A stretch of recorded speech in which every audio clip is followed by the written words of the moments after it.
Welcome everyone. I am very excited to have all of you with me here today. I am Daisy Khan. The aim of the Sacred Circle of Sisters is to embark collectively so we can support each other's individual quest for the divine and also aid the global consciousness transformation that's already underway.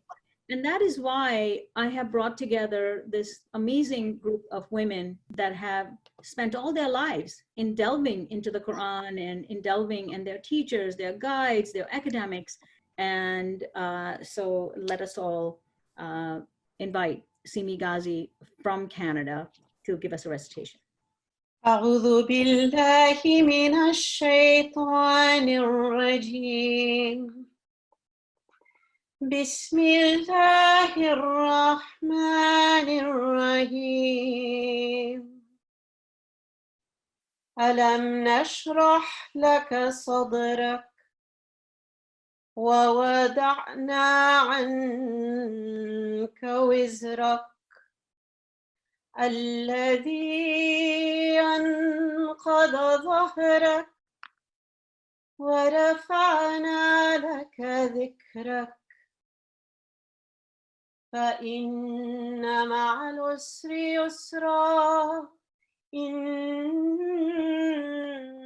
مع العسر يسرا فإذا فرغت فانصب وإلى ربك فارغب صدق الله العظيم. Surah Inshirah, the laying open. In the name of God, the compassionate, the caring, did we not lay open your heart and relieve you of the burden that was breaking your back? Did we not honor your name? After the hard time, there is the easing. After the hard time, there is the easing. When you finish, strive again, and in your Lord aspire ardently. Inna ma'al usri yusra. After the hard time, there is the easing. Uses this preposition ma'a, and it's been interpreted as after, but ma'a also means with. They're like the yin and the yang. One contains the seed of the other. And there's been this quiet and this cessation and this deep appreciation of the beauty of the small things. You know, just suddenly standing in my garden in the morning and Vancouver is in bloom. Birds are singing like they've never sung before because there's not traffic and because I have time to hear them. And I've almost felt like, how can I take in and accept these moments of beauty when there's also death around us and suffering, economic suffering, so many kinds of suffering. And this verse helped me to realize that the hardship and the ease are both coming from Allah. We need to have the strength and the resilience to greet the hardship and to alleviate others' hardship. And one way we accomplish that is by receiving the ease and the beauty, the slowing down, the renewed connections that have also been part of this time. I hope that you can accept the easing and the difficulty. It all comes from Allah. We have to drink it all in deep. And this is what it is to be muwahhida. It is the ones who weave all the realities and complexities together to create unity, to create oneness. Assalamu alaikum to everybody and Ramadan Kareem. To begin with, the revelation of the Quran is a miracle, the most important miracle of Islam, and we can never forget this. God says in the Quran, we shall show them our signs on the horizons and within themselves, so that it will become evident to them that is the truth. That is, that God shows us the signs in the universe and within ourselves, which we reflect from the universe, so that the truth may become clear to us. Al-Ghazali tells us that we need to know ourselves in order to understand how the signs are within us. And it's not just that we have a body, but we also have a soul and a spirit as well. Therefore, you must seek out the truth about yourself. For what purpose were you created? What is your happiness, and in what does it lie? What is your misery, and in what does that lie? So in coming to know ourselves, we become critical thinkers, something the Quran teaches us. One of the most important elements of critical thinking is to ask questions. More than 1,000 of the 6,000 plus Quranic verses are questions. So the Quran teaches us how to think. So we ask questions about the context of the Quran in order to come to know how it is presented to us.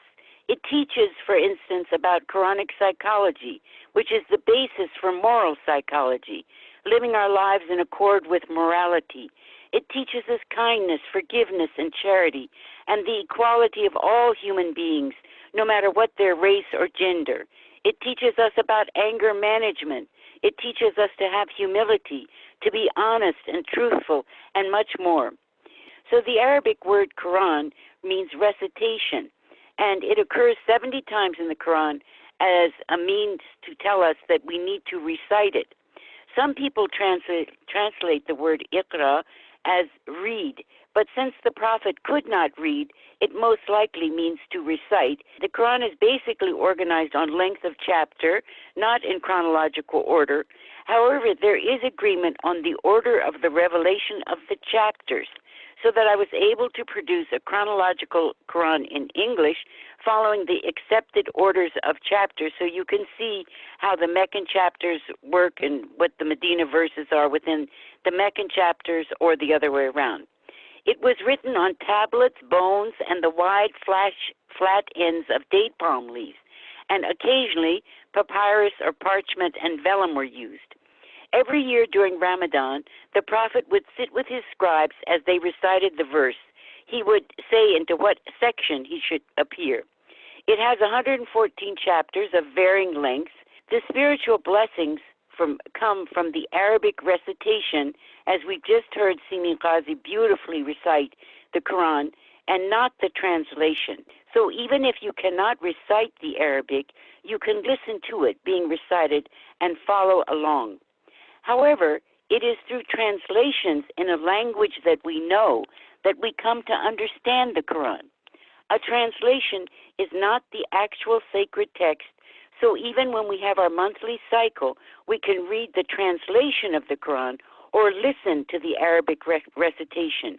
We should not touch the Arabic script at that time. And even if we are not able to offer formal prayer, we still supplicate directly to God. It's not denying our direct connection to God, Islam or the Quran. So we should not necessarily read the Quran from the beginning to the end, but sometimes people like to read it, just open it wherever it falls and see if that verse really says something to you. If it does, if it speaks to you, then own it. If it doesn't, move on and find another verse that speaks to you until you're finally at the point where the Quran is part of you. And I just wanted to kind of end with one of the most amazing discoveries that I had made in doing research about the Quran.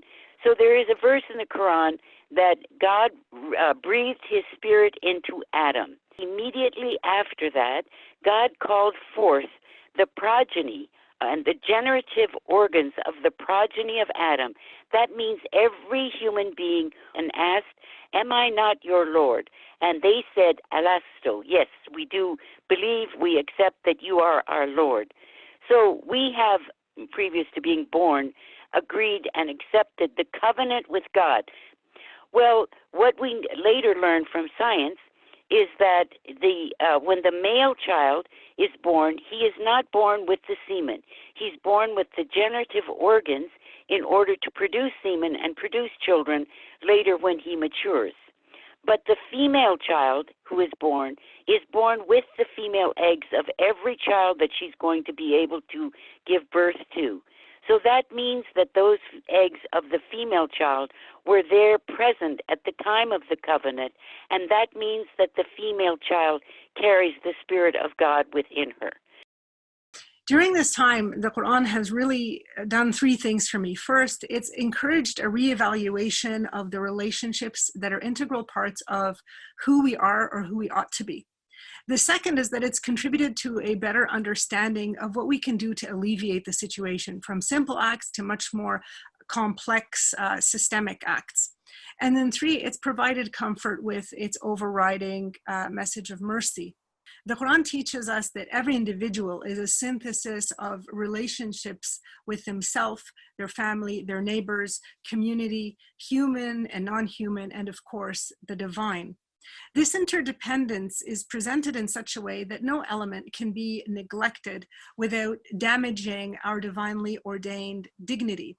These imbalances put in motion reactionary events. So the Quran tells us in chapter 2, verse 26, God does not disdain from giving the example of a flea or gnat and what is above it. So basically, what the Quran is doing in these verses is asking us to reflect on the bigger picture. Now, in the case of COVID, of course, we know it came to us through an intermediary host. We're not sure if it's a flea or a gnat, but a lot of viruses are transmitted through fleas and what is above them, which is the virus itself. And so the Quran is asking us to look, okay, when something like this happens, why is it happening?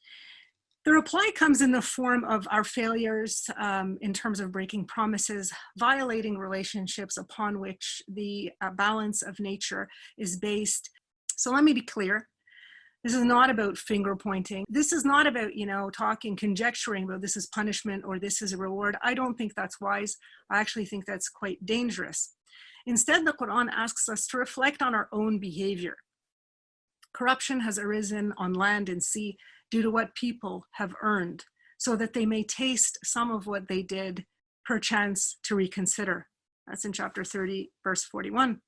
So the Quran encourages us to reflect on our relationship with ourselves, with each other, and with nature. Prophet Muhammad ﷺ in this regard said, nobody can call him or herself a believer if he does not love for his brethren or his or her brethren what they love for him or herself. Universally, this is known as the golden rule. The pandemic has led so many people to this realization across religious, cultural, and economic spectrums. And it's pushing people to connect. I'm sure all of you have seen those videos going around of everybody reconsidering the way we live, the way we run our economies, the amount of pollution. Some are even suggesting that once a year we should have lockdowns so we can enable everything to come to life and we can refocus on these relationships. So the Quran also gives us guidance on how to fix things. It prefers advice that's simple and straightforward, like giving, being generous, recognizing and appreciating and performing our duties towards others, to our family, friends, and strangers, as towards plants and animals. It also presents more complex principles related to social, economic, and political systems, like, for instance, respecting and making mandatory collective decision-making, regulating monopolies, fair trade, social welfare, environmental protection, public goods, science and innovation for a better world, debt forgiveness, among many other recommendations, gender equality. Principles that, whether taken together or applied piecemeal, rectify our mistakes and improve our collective existence. So ultimately, it comes down to our sincere efforts to do good with pure intentions. We don't want to become overwhelmed. The Quran does not ask us to go beyond our capacities. So it states, he who created death and life, that he may try which of you is best in deeds or actions. And he is the beloved, the forgiving, 67:2. Divine law is gentle. It commands us not to go beyond our nature. The Quran and Allah subhanahu wa ta'ala and our Prophet, their overriding message and trait is that of mercy. God's mercy is boundless and universal, and it is actually within the fabric of everything created, and it is in the design and the words of the Quran, and it is in his messengers and Prophet Muhammad alayhi salatu wasalam particular. Each one of us is physically and morally bound by mercy. The Quran tells us, O people, be cognizant of your Lord who created you from one nafs, and from her created her mate, and propagated from them many men and women. And be mindful of God, by whom you entreat each other, and the wombs, or al-arham in Arabic. Surely God is your overseer. This is in the chapter of An-Nisa, first verse. Now I believe that the being referred to in this verse, the nafs, is the rahim, which is, the plural is al-arham, a Quranic term for which the English translation of womb is really meaningless. It doesn't convey the root meaning of that word. In a sacred narration or hadith Qudsi, we are told that it is God, Ar-Rahman, the merciful, who named the womb Al-Rahim, or a place of mercy, stressing both the physical and moral imperative of mercy among humankind as its common source. In it, he declares, I am the merciful. I created the Rahim and cleaved for her a name from my name. So whoever keeps connected with her, I will connect with him. And whoever severs ties with her, I will sever my ties with him. To me, this is the meaning of being heedful. It is the meaning of taqwa towards God and towards al-arham, or the wombs. Again, we're seeing a strong rise in philanthropy around the world. American philanthropy during this crisis is the highest it's ever been. Landlords are waiving rents. People are cooking lunches for children that depended on those lunches in their schools. But these efforts will only last if we deepen our bonds and remain focused on our humanity, if we heed the divine call to recognize the sacredness of all life. Now we have come full circle. From the importance of reevaluating our relationships to understanding the physical and moral imperative of mercy that must guide those relationships, aligning our hearts and our actions with all the connections to life and nature in between. Quran is kind of a peculiar text.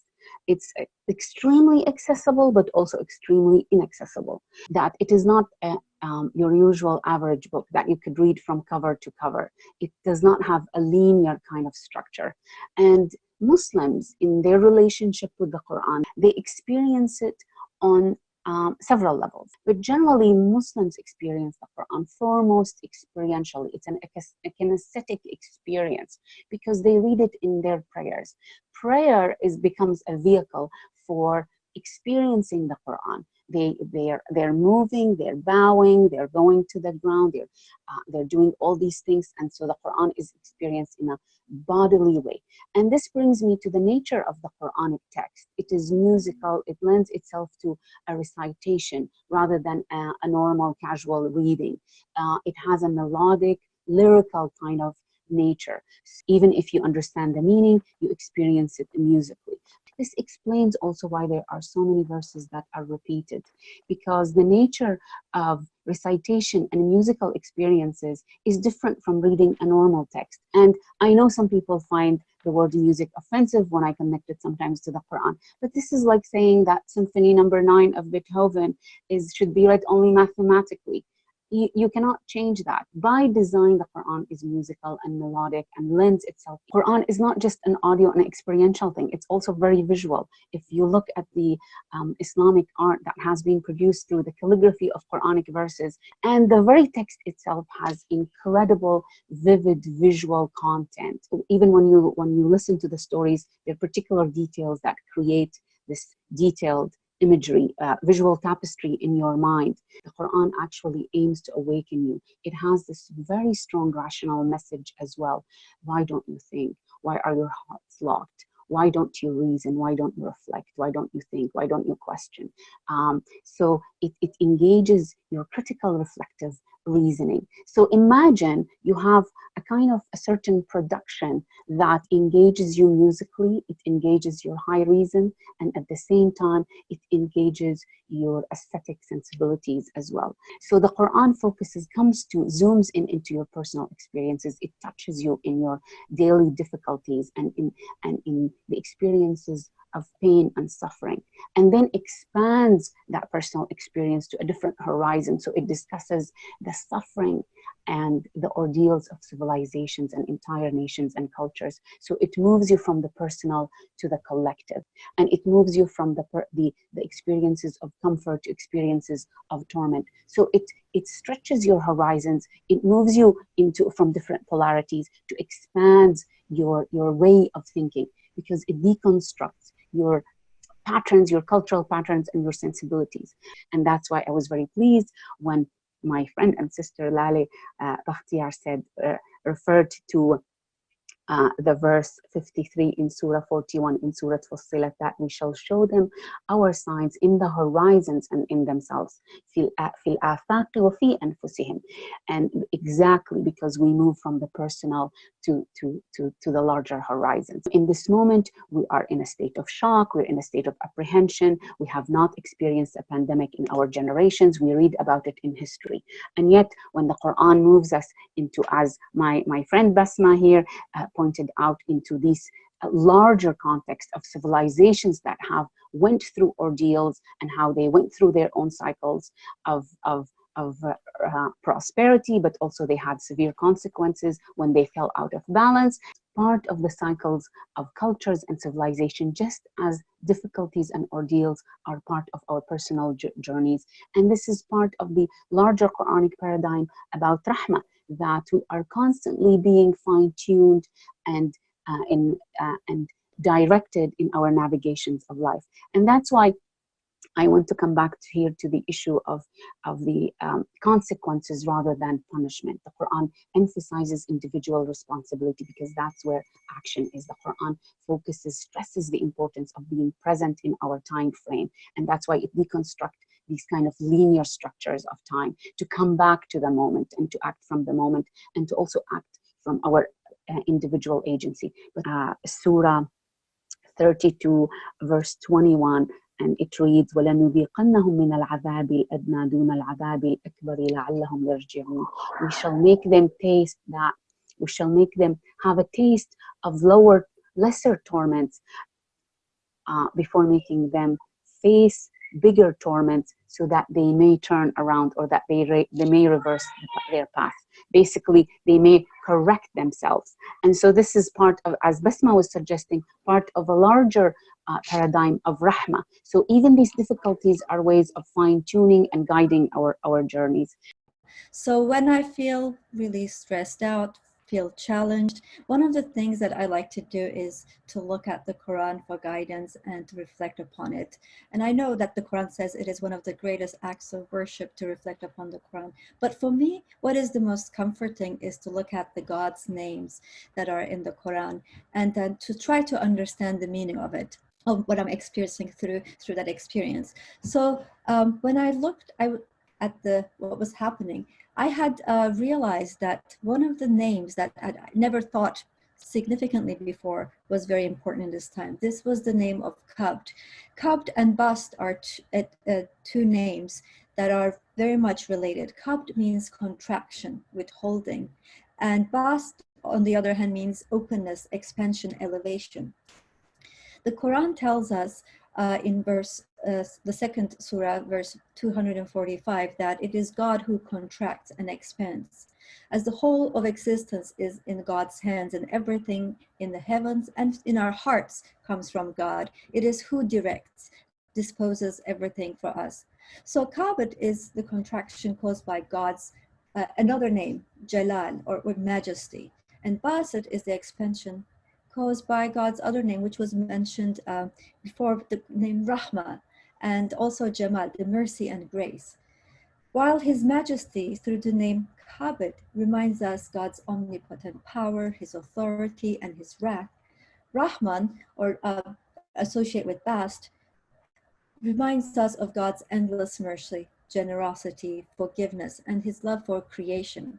So we experience the name Kabd when we're in distress. We feel trapped, suffer from spiritual obstruction, blockages.